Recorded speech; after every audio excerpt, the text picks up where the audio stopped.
everything revolves around how are you treating your people?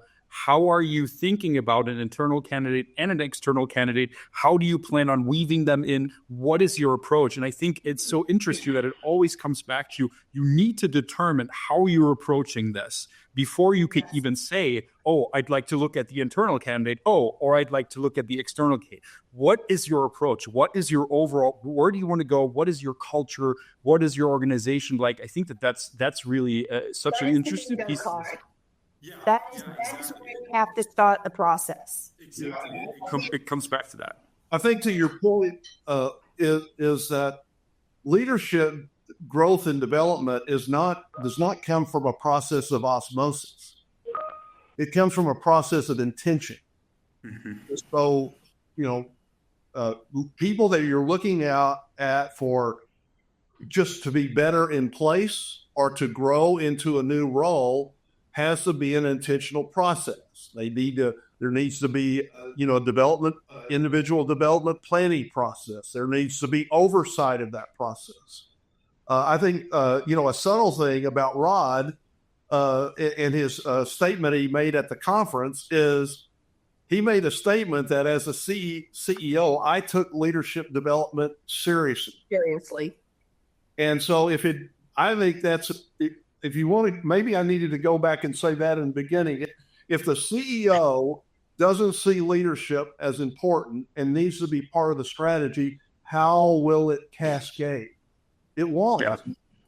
And so, but again, I think you have to think in terms of that your staff and the people that you're going to grow to be even more effective in the role they're in, and to be ready for future jobs. It has to be intentional through development planning or individual development planning, resourcing opportunities to learn, etc. And Richard, I want to add to that.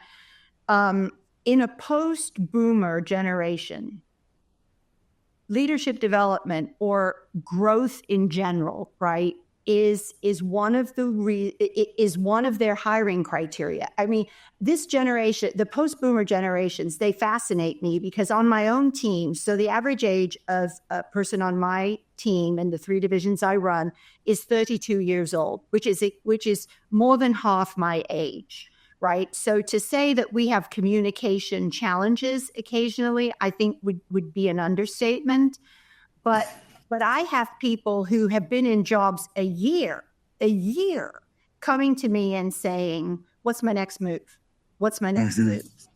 And so my look at leadership development or development in general, I mean, I think that's the point that I'm trying to make is for post-boomer generations, you better have individual development plans that are active and workable and that they buy into for each person, whether you think they're going to grow into this job or that job or whatever, but they will demand that in this marketplace. And if you don't do it, you won't hold on to people long enough to have them as part of a succession plan. I mean, I think that has been one of my biggest learnings about managing millennials and the other Gen Alpha about coming after them, right? They demand more of us as leaders because they want to be fulfilled. It's not just about getting the title. It's about, am I doing meaningful work? Does my boss see me, understand me, value me? Am I getting, almost near constant feedback?